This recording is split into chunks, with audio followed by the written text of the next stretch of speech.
Le bilan de l'ère McCourt après 3 ans, c'est tout de suite, c'est le débat en plus. Le débat en plus avec Jean-Charles qui est avec nous. Salut Benjamin. Le débat en plus avec Nico qui est avec nous. Salut. Et le débat en plus avec Mourad qui est avec nous. Putain, j'ai la main gauche, Voilà. moi. Ah ouais. T'as le droit à la main droite. Si. Ça va les gars? Ça va. Fatigué toujours. Le bilan de McCourt, ça vous intéresse? Vous voulez qu'on en parle? C'est le débat en plus. C'est maintenant, on va donc en parler. Et oui, parce que Frank McCourt est arrivé, ce jeune homme est arrivé il y a à peu près 3 ans. Il y a 3 ans. On va fêter l'anniversaire des 3 ans de l'arrivée du propriétaire au fighting spirit élevé. Irlandais. Irlandais. Assez impressionnant. Assez impressionnant. Et voilà, question simple, on va être direct. Que pensez-vous? Quel bilan faites-vous? Les Est-ce que je peux commencer? Commence. Les plus et les moins et les plus, Mourad. En fait, d'abord, il y a une expression qui va bien, c'est pétard mouillé. Parce que c'est. Il faut se souvenir que. Non, je crois que tu dis wet fart. C'est un P mouillé. Donc c'est. Et c'est. Il arrive pour la semaine d'un PSG-OM. Je sais pas si vous vous souvenez. Il prend les clés du club la semaine d'un PSG-OM. Et à ce moment-là, c'était allez, on va y aller, on va rêver, etc. Et puis en plus, l'OM réussit un match nul et tout. Tu dis les lendemains qui chantent. Et là, on est face à un PSG-OM. Il suffit de voir notre humeur. Voilà. 3 ans après, c'est 3 PSG, c'est PSG-OM à 3 ans de distance. Voilà. On est revenu à un truc. On se dit bon, allez, PSG-OM, c'est pas un match, c'est le match des trolls, etc., comme je l'ai dit avant, parce que l'espoir qu'on avait au début, avant ce premier PSG-OM, l'espoir fou, on en est complètement revenu, et là on est revenu au même niveau d'espérance qu'à l'époque. L'espoir fou où Paris devait trembler à chaque fois que... Paris devait trembler à chaque fois avant d'affronter l'OM, etc. On les a pas battus une fois, mais on a fait des mi-temps de haute volée, et voilà. L'espoir fou aussi de les voir plus souvent derrière nous que devant nous. Voilà, Championship Caliber Team, comme on peut voir, on a un Championship Caliber Team. J'ai l'impression que tu es un petit peu déçu du projet non, parce McCourt. que pétard mouillé, c'est très positif. Ça reste positif. Tu es perspicace, dis donc. Jean-Charles. Moi, déçu parce que quand il est arrivé, comme dit Mourad, c'est vrai, il est arrivé. Tu as rêvé? Il t'a vendu du rêve? Non, mais je me suis dit, s'il vient prendre l'Olympique de Marseille et qu'il a autant d'ambition et qu'il veut investir autant, je pense qu'il peut construire quelque chose de bien. À Marseille, avec les supporters, avec les gens qui aiment ce club, ce maillot qui est quand même un maillot très important, comme il s'était renseigné auparavant. Et déçu parce que par le projet, tout ce qu'il nous avait dit, le centre de formation, les ambitions de vouloir faire jouer les jeunes, même si... ça a évolué un peu quand même, oui, la formation. même si après j'en parlerai, même de voir des jeunes exploser assez rapidement. Voilà, jouer la Ligue des Champions dans quelques années, à faire venir de gros joueurs. Là-dessus, j'ai pas vu grand-chose. Maintenant, ce qu'ils font de mieux ces dernières semaines ou ces derniers mois, c'est surtout le centre de formation qui a été créé et surtout ces jeunes qui apparaissent dans l'effectif marseillais et qui arrivent à jouer assez souvent ces dernières semaines. Voilà, ça, c'est ce que j'aime chez lui. Maintenant, est-ce que son projet, ces 200 millions qu'il a pu investir, nous a amené à quelque chose? Pas vraiment, parce qu'on n'en parle plus d'abord. Les dirigeants n'en parlent plus. On n'a pas d'argent. On est passé à autre chose. On n'a plus d'argent. Il a bien dit, lui, qu'il ne voulait plus réinvestir de l'argent dans le club. Il ne l'a pas dit officiellement. Non, pour l'instant. Mais s'il avait... Il n'a pas dit... Après, son entraîneur l'a plus ou moins laissé entendre. Cette année. Donc, il y a un sous-entendu. Ça veut dire que peut-être au mercato, peut-être, je dis bien peut-être, il va peut-être injecter quelque chose si l'OM accroche les 3-4 premières places. C'est pas prévu comme ça. Donc ça veut dire qu'il va rien mettre cette année. Donc ça veut dire que nos ambitions sont encore à la baisse. S'il ne veut plus rien mettre, sans argent, tu ne peux pas construire un club qui peut rivaliser. Les ambitions sont clairement à la baisse, puisque quand on a posé la question en début de saison à Hérault, il n'a jamais dit que l'ambition de l'OM était de terminer sur le podium. Il ne l'a jamais dit cette saison. Alors là, je vais répondre de suite. Puisqu'il ne l'a jamais dit, je suis très déçu du projet. Voilà. Non, mais c'est très clair. S'il ne l'a jamais dit quand tu viens à l'Olympique de Marseille, l'OM est un club connu dans le monde entier. C'est le seul club français qui a gagné la Ligue des Champions, qui a gagné autant de titres de champion en France. Et aujourd'hui, si on n'est pas ambitieux de vouloir être dans les 3 premiers, pour moi, c'est un projet où je suis énormément déçu. Est-ce que tu es déçu, toi aussi, de ce fighting spirit irlandais? Non, moi je suis pas du tout déçu parce que moi je le souhaite être heureux. je rêvais d'un stade Vélodrome avec des LED D'accord. et un son surround. Et là je suis conquis pour ça. Au niveau de la fan expérience, La fan expérience, comme es ça on fan. peut aller rigoler avec notre ami Hamza avant le match. Je veux dire, bon, c'est ce qu'on attend du club, quoi. Non, mais bien sûr que je suis déçu, tout le monde est déçu. Je veux dire, quand, comme McCourt il arrive, on sortait d'une fin de règne de MLD catastrophique avec Vincent Labrune, il n'y a pas d'argent, qui nous avait rendu fous. Et ils nous ont monté le projet OM Champions Project avec des stars. Ils recrutent Payet dès le mercato d'hiver en mettant 30 millions sur la table en se disant c'est rien du tout ça, c'est que le mercato d'hiver. Vous allez voir, le vrai mercato c'est cet été. On va taper fort. On va taper fort, c'est le grand attaquant d'Anana. Alors là, franchement, je crois que la plus grosse enflammade, en fait, c'est entre le mercato d'hiver et le mercato d'été. Ouais. Là, il y a eu une enflammade. Là, tout le monde s'est dit, on va se choper des putains de stars, on va venir embêter le PSG, etc. Et bien, ça fait flop, quoi. Parce que oui, alors, on va toujours se cacher derrière cette saison où tu fais une belle saison avec une finale de Ligue d'Europa League, enflammade, d'Europa League, et tu fais quand même un championnat en termes de points vraiment intéressant. Et merci Thauvin quand même. Non, tu ne peux pas renier le championnat non plus. Je veux dire, tu te chies sur les gros, ce qui fait que tu n'es pas sur le podium. Mais sinon, en termes de points, tu bats beaucoup d'équipes et tu fais un beau championnat. Mais mis à part cette saison-là, en fait, qu'est-ce que tu as fait? En termes de jeu, ça a été décevant. En termes de mercato, ça a été décevant. Et aujourd'hui, on revient en fait, avant le rachat de l'OM, il n'y a pas d'argent. On ne peut plus acheter de joueurs. On va faire jouer ce qu'on a. On n'arrive pas à vendre des gros salaires. Moi, j'ai l'impression qu'en fait, c'est retour en arrière, retour vers le passé, quoi. C'est pas retour vers le futur, c'est retour vers le passé. Là, on y est vraiment avant, il n'y a plus d'argent. Et donc, le projet, il est déçu. Et je me demande, est-ce qu'il n'est pas mort? C'est ça la vraie question. Est-ce que ce projet-là, il est mort? Ou est-ce que, comme un hydre à qui on a coupé la tête, il peut y avoir un autre projet qui émerge? Et est-ce que ce projet-là, ça va se faire avec Hérault ou pas? C'est ça les questions. En fait, tu es redevenu un club français, je veux dire au niveau des ambitions, un club français du haut de tableau normal. C'est-à-dire que pendant des années, je me dis, mais c'est pas possible d'être ces clubs français qui disent si on a la Ligue des Champions, yes, sinon, merde, on est dans la merde, comment on fait? Donc c'est un peu ça. Si tu as la Ligue des Champions, là, ça peut t'aider à réenclencher quelque chose. Mais ce qui est inquiétant, c'est que derrière, même si tu réenclenches quelque chose, si tu vas une année en Ligue des Champions et que tu n'as pas une cellule de recrutement qui est performante et écoutée, parce que ça c'est important d'avoir ces deux trucs, si tu n'as pas des structures derrière qui te permettent de t'en sortir même si tu ne te qualifies pas en Ligue des Champions, si tu n'as pas un effectif où tu peux vendre un Ndombele, combien il a été vendu? 60, 70, un truc comme ça d'un côté, un Ferland Mendy aussi 50 millions, etc.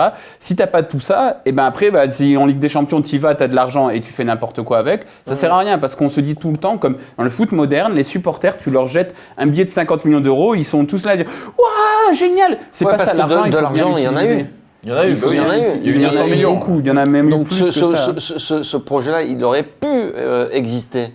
Mais en fait, c'est ça, c'est une des catastrophes du projet. C'est la Il a gestion été flambé par Rudy Garcia et Jacques-Henri Hérault et Andoni Zubizarreta, l'emploi fictif. Parce que là, aujourd'hui, c'est presque ça. Après voilà, mais pourquoi aussi, si on va plus loin, pourquoi cet argent il a été flambé? Parce qu'il n'y a aucune structure. En fait, les structures, elles ne sont pas mises en place sur le projet sportif. Sur le long terme. Parce que voilà, il y a des structures qui ont été mises en place sur la fondation OM, sur l'asso OM. Bon, on se demande encore un peu à quoi ça va servir. Ils font faire la même chose, mais bon, c'est pas grave. Donc, sur le centre de formation, ça peut être important pour le futur.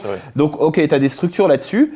Mais l'équipe première, tu te dis, en fait, il n'y a pas de structure forte pour soutenir le machin. C'est les entraîneurs, on en est remis à la compétence des entraîneurs, selon ce que l'entraîneur arrive à faire. Bon, Garcia, voilà, il a eu les pleins pouvoirs, il a fait ce qu'il a fait. Là, maintenant, on voit que Villas-Boas, c'est un peu que lui qui semble prendre des décisions. Donc, en fait, ce qui est tragique dans ce projet, c'est qu'il n'y a aucune fondation sur le sportif. Sur le sportif, tu reposes toujours sur un homme. Pour toi, le projet, il est mort? Oui, déjà, quand on dit qu'on ne peut plus réinvestir de l'argent, il est mort. Et même, pour revenir à ce que disait Morad, je pense que l'OM peut repartir avec McCourt. Ça va être difficile, même si tu te qualifies en Ligue des Champions. Enfin, McCourt, avec McCourt, ses hommes, l'équipe actuelle, les dirigeants actuels. même si tu te qualifies en fin de saison en Ligue des Champions, c'est une rentrée d'argent importante. Mais est-ce que cet argent, tu vas le réinvestir pour acheter de bons joueurs, pour repartir sur de bonnes bases, pour faire un championnat? Ou des joueurs surcotés parce que tu vas écouter des agents, tu vas écouter exactement. C'est ce qu'on a fait ces 3 dernières années, c'est-à-dire qu'on investit de l'argent sur des joueurs qui étaient surcotés. On s'est fait dépouiller par... Faire confiance à une seule personne qui était Rudy Garcia, et à ses côtés Hérault. Et ses agents. Donc, qui nous ont plus ou moins coulé le club, qui nous ont mis en difficulté, en grosse difficulté. Mais si tu n'as pas une personne ou 2 ou 3 personnes qui seraient capables vraiment d'aller chercher un petit peu des perles rares qui nous permettraient d'être la saison d'après une nouvelle fois dans les 3 premiers, là, ça deviendrait très difficile. Et puis d'arrêter d'être dépendant d'une personne. Vous vous souvenez aussi de Jacques-Henri Hérault qui explique que oui, c'est très important de s'entourer des meilleurs, etc. Et donc il te dit, bon, le fameux triumvirat, Garcia, Zubizarreta, Hérault et tout, on met en place des structures fortes. Le machin s'est écroulé comme un château de cartes. Et d'ailleurs, oui, après même, parce que j'ai fait un dossier là-dessus sur la manière dont il a bossé des fondations au niveau politique, financier, etc. Mais si tes résultats, ils continuent à être désastreux, bah ça va aussi s'écrouler comme un château de cartes. Donc en fait, le problème de cet OM aussi, c'est que après pétard mouillé, deuxième expression, c'est belle enveloppe vide. C'est-à-dire que tu as une belle enveloppe, tu dis waouh, je vais avoir plein de thunes là-dedans, ça va être formidable. Puis tu l'ouvres et puis il y a rien quoi en fait. Ouais, mais on était au courant aussi. Alors tout à l'heure je disais on n'était pas au courant que la structure qui allait être mise en place allait être pourrie, parce que c'est pour ça moi dès le début quand on me dit 200 millions d'euros et que tout le monde s'enflamme parce que forcément les gens, tu leur donnes de l'argent, ils sont tous fous, moi je me dis 200 millions dans le football actuel, tu savais très bien que ça allait pas regarder. C'est bien redistribué. Voilà, géré. Sauf si c'est bien géré. Et c'est exactement, on avait eu cette discussion, je me souviens, tu m'avais dit 200 millions, c'est rien. Je dis oui, mais sauf si tu l'utilises bien, regarde ce qui est fait à Séville, regarde ce qui est fait dans d'autres clubs, etc. Si tu utilises bien cet argent, si tu as une structure, si tu as un projet, donc si tu construis un club au niveau sportif, 200 millions, ça peut être beaucoup. Au final, tu n'as rien construit, tu as dit que tu allais le faire. Tu as fait des grandes photos où tu marches comme ça dans la commanderie. Et tu t'es endetté à mort parce que aujourd'hui, si on regarde un petit peu maintenant l'avenir, est-ce que vous êtes endetté? Il faut faire attention endetté. Au niveau comptable, il n'y a pas de dette. Il n'y a pas de dette à l'Olympique de Marseille. Tu as eu des déficits et tu as le fair play financier qui te limite. Ça, c'est aussi les conséquences. Après, moi, j'ai peut-être ce que je voulais dire, c'est que l'OM perd de l'argent. L'OM perd de l'argent. Chaque saison, et c'est un cercle infernal. C'était déjà comme ça avant. Hein. C'était à part si tu es en Ligue des Champions. Avant. Donc on est revenu au même point. Combien de temps McCourt va tenir déjà, on parle de Ligue des Champions. S'il n'y a pas de Ligue des Champions, ça va s'enchaîner. L'échec, il va devoir en faire chaque saison. Déjà, il a serré la vis là, parce que là, on l'a bien vu au mercato d'été. On n'a pas plus dépensé que ce qu'on a rentré d'argent. Ouais. Donc déjà, ça c'est un changement. Et on a des joueurs qui sont invendables.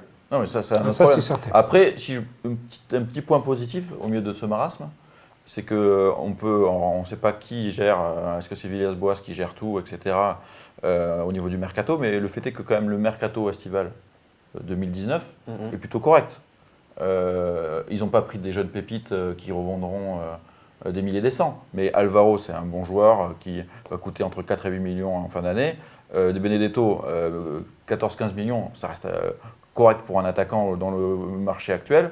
Et Rongier, on verra ce que ça donne, mais le mercato semble pas catastrophique. En tout cas, moi, ce mercato-là, je le trouve beaucoup mieux géré que ce qui a été fait. Il faut voir sur le long terme aussi, Nico. Est-ce que je suis d'accord pour le moment, mais est-ce que sur le long terme, tu te diras pas, putain, on a payé 16 millions. Enfin, il faut voir sur le long terme il faut voir. Parce que Sanson, on se disait, putain, super coup. Et aujourd'hui, il y a 1 an et demi, on va le vendre à 30 millions. Non, mais Ben, est-ce que là, maintenant, aujourd'hui, Sanson, tu me dis, il y a une proposition à 10. Non, mais toi, est-ce que dans la liste de tous les joueurs qui ont été recrutés. Oui, moi j'aime beaucoup le mercato. Mais est-ce que Sanson, tu le mets dans les pires recrues qui ont été faites sur la Marcoute? Je suis désolé, Sanson, je pense qu'ils arriveront toujours à s'en tirer avec Sanson.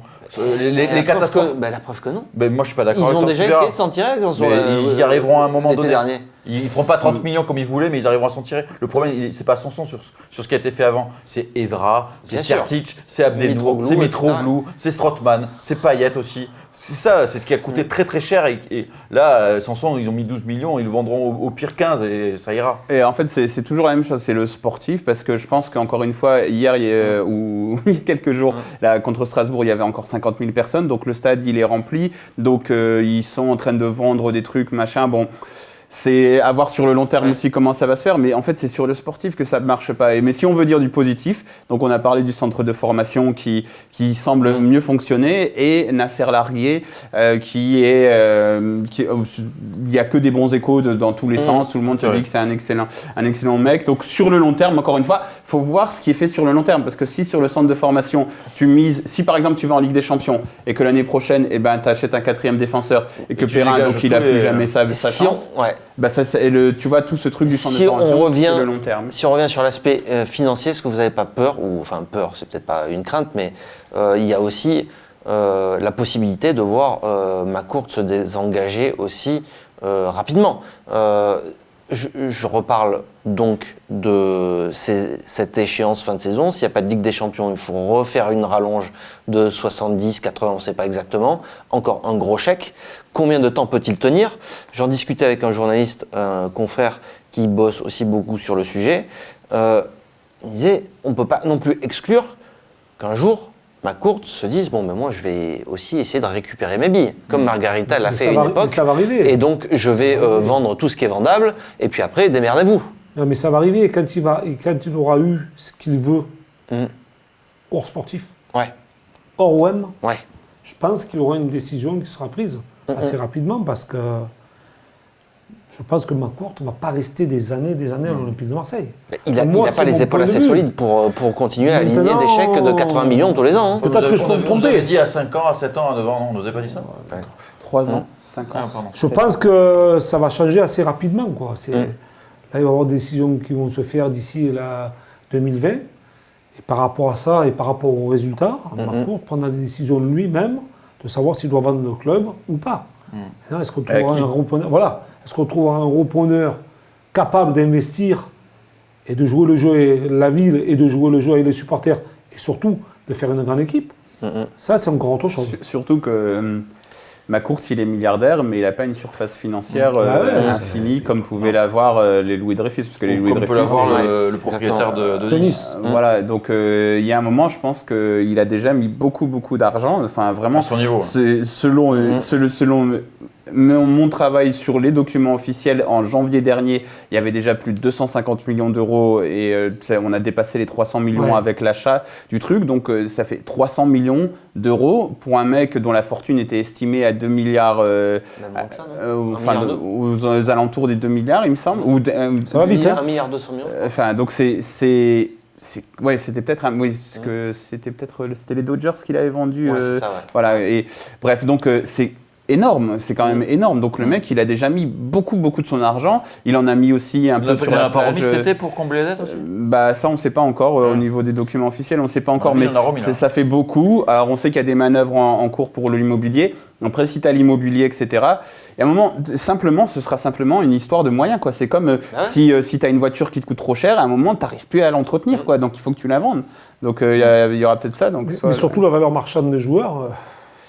Eh oui, quand on regarde le portefeuille. Le problème, c'est pas là, parce qu'à un moment donné, il s'est dit lui-même. L'actif joueur, il est voilà, pas. L'actif joueur, je vais peut-être récupérer de l'argent là-dessus, mais tu récupéreras plus sur Strootman, sur Payet, sur Mandanda, même sur Benedetto.